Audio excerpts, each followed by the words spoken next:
Hello friends. Moving average बहुत ही powerful tool है, लेकिन ज़रूरी है कि आप इसको सही तरीके से यूज़ करें।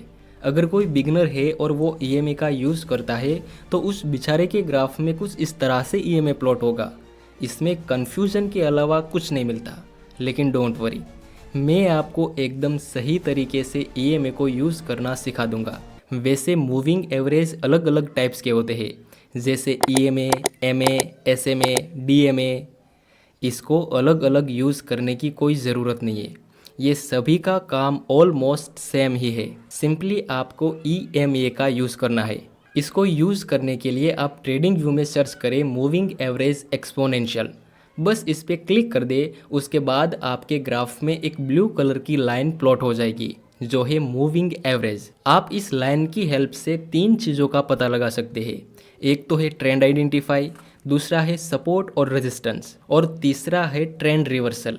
अब आप कहेंगे कि ट्रेंड आइडेंटिफाई करना तो हमने सीख लिया है, सपोर्ट रेजिस्टेंस भी हम ड्रॉ कर सकते हैं, तो फिर हम मूविंग एवरेज का यूज़ क्यों करें? आपका क्वेश्चन जायज़ है, लेकिन फिर भी आपको मूविंग एवरेज का यूज़ करना चाहिए। क्यों यूज़ करना चाहिए, इसका आंसर अभी 2 मिनट में मिल जाएगा। पहले हम सीखेंगे कि इसकी हेल्प से आप ट्रेंड आइडेंटिफाई कैसे कर सकते हैं। देखिए, जब मूविंग एवरेज प्राइस के नीचे होती है, इसका मतलब हुआ कि फ़िलहाल अभी ये अप ट्रेंड है। जैसे कि यहाँ आप देख सकते हैं, market higher high and higher low की फॉर्मेशन में ऊपर जा रहा है और मूविंग एवरेज भी प्राइस के नीचे है। सो ये एक एक्यूरेट अप ट्रेंड हुआ। उसी तरह अगर मूविंग एवरेज प्राइस के ऊपर है तो इसका मतलब हुआ कि ये एक डाउन ट्रेंड है।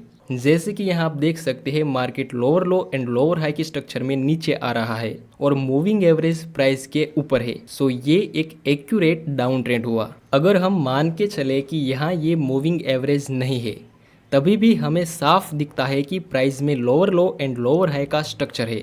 सो ये एक डाउन ट्रेंड है। तो फिर फालतू में यहाँ मूविंग एवरेज लगाने की क्या ज़रूरत थी? Good point. चलिए मैं इसको एक एग्जाम्पल से समझाता हूँ। यहाँ पे आप देख सकते हैं, मार्केट पहले नीचे आ रहा था और फिर दो बड़ी ग्रीन कैंडल के साथ मार्केट ऊपर जाता है। अब काफ़ी सारे बिगनर्स को लगेगा कि मार्केट तेज़ी से ऊपर जा रहा है, तो शायद ये डाउन ट्रेंड अप ट्रेंड में रिवर्स हो जाए। वैसे बात भी थोड़ी सी सही लगती है, क्योंकि नीचे से डिमांड ज़्यादा है। नेक्स्ट, प्राइस नीचे आता है इस डिमांड जोन तक और इसी डिमांड जोन से प्राइस फिर से एक बार ऊपर जाने लगती है। अब नीचे आप ध्यान से देखें तो कुछ डबल बॉटम या डब्ल्यू पैटर्न जैसे भी फॉर्मेशन बन चुकी है, हाई डिमांड और साथ में डब्ल्यू पैटर्न। अब काफ़ी बिगनर यहाँ पे बाय में एंट्री करेंगे, लेकिन हम एक बार मूविंग एवरेज को अप्लाई कर देंगे। यहाँ पे ऑलरेडी मूविंग एवरेज प्राइस के ऊपर है, मतलब अभी भी ये डाउन ट्रेंड ही है। नेक्स्ट हम देखें तो प्राइस यही से नीचे गिर जाता है। प्राइस फिर से थोड़ा सा ऊपर जाने के बाद एंड में फिर से नीचे गिर जाता है। हमने ये डब्ल्यू पैटर्न देख के भी बाय नहीं किया, हमने ये डिमांड जोन देख के भी बाय नहीं किया, बिकॉज मूविंग एवरेज हमें बता रहा था कि अभी भी ये डाउन ट्रेंड है। ऐसी कन्फ्यूजन और रॉन्ग ट्रेड को अवॉइड करने के लिए हम मूविंग एवरेज का यूज़ करते हैं। चलिए अब समझते हैं कि मूविंग एवरेज से हम सपोर्ट और रेजिस्टेंस कैसे ड्रॉ कर सकते हैं। देखिए, जब प्राइस ईएमए को टच करके बार बार नीचे आता है, तब ये ईएमए लाइन रेजिस्टेंस का काम कर सकती है।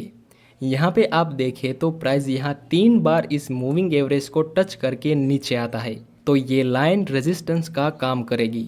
3 बार प्राइस इसी ईएमए का रेजिस्टेंस लेके नीचे आई थी, तो चौथी बार भी संभावना रहती है कि प्राइस फिर से इसी ईएमए का रेजिस्टेंस लेके नीचे गिरे। नेक्स्ट हम देखें तो प्राइस ईएमए के पास ही आ जाती है, लेकिन अभी आप सेल में एंट्री नहीं कर सकते। हम प्राइस एक्शन के साथ ईएमए को कंबाइन कर देंगे, फिर ट्रेड करेंगे, और ट्रेड कैसे लेना है उसके बारे में हम अभी आगे डिस्कस करेंगे। नेक्स्ट, प्राइस चौथी बार भी इसी ईएमए का रेजिस्टेंस लेके नीचे गिर जाती है। उसी तरह जब प्राइस किसी ईएमए को टच करके ऊपर जाती है, तब ये ईएमए आगे सपोर्ट का काम कर सकती है। जैसा कि यहाँ पे आप देख सकते हैं, प्राइस 3 बार इस ईएमए को टच करके ऊपर की डायरेक्शन में गया था, तो यहाँ भी संभावना रहेगी कि प्राइस चौथी बार भी फिर से इसी ईएमए का सपोर्ट लेके ऊपर की डायरेक्शन में मूव करे। नेक्स्ट हम देखें तो प्राइस एंड में इस ईएमए का सपोर्ट लेके अपर साइड मूव किया था। वैसे ईएमए को यूज़ करने की एक कंडीशन है कि जब आप इसको एज अ सपोर्ट यूज़ करेंगे तब मिनिमम प्राइस ईएमए को 2 बार टच करके ऊपर गया हो। उसी तरह डाउन ट्रेंड में प्राइस ईएमए को 2 बार टच करके नीचे गिरा होना चाहिए, तभी हम इसको वैलिड ईएमए रेजिस्टेंस बोल सकते हैं।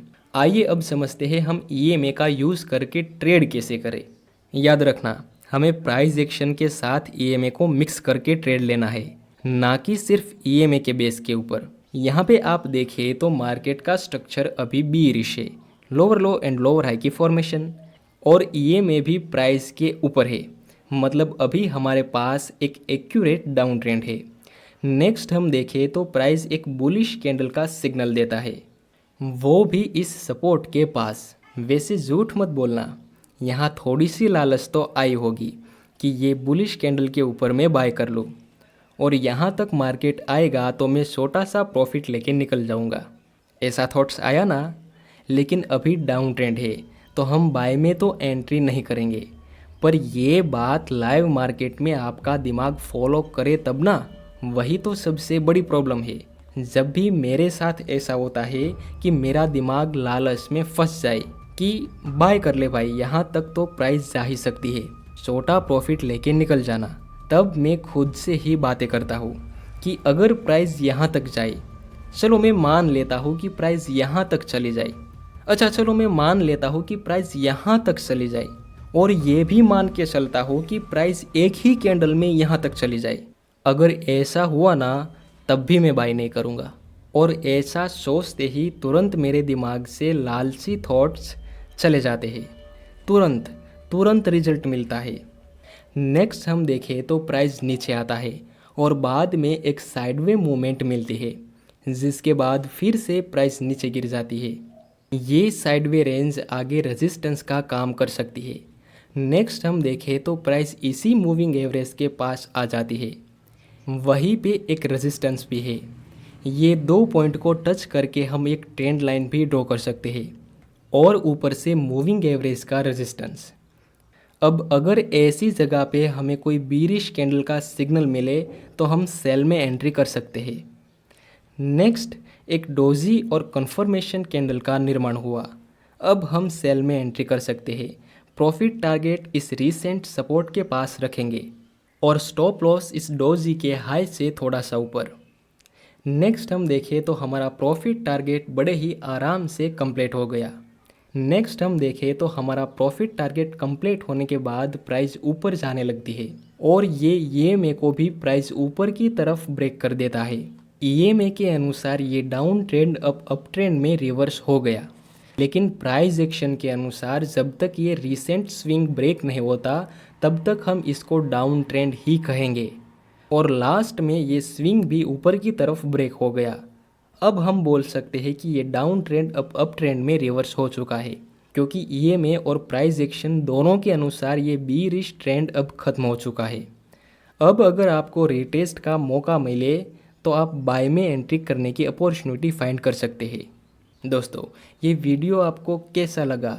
अच्छा लगा, बुरा लगा, मज़ा आया, कुछ नया सीखा? बस मुझे रिव्यू देना कमेंट में।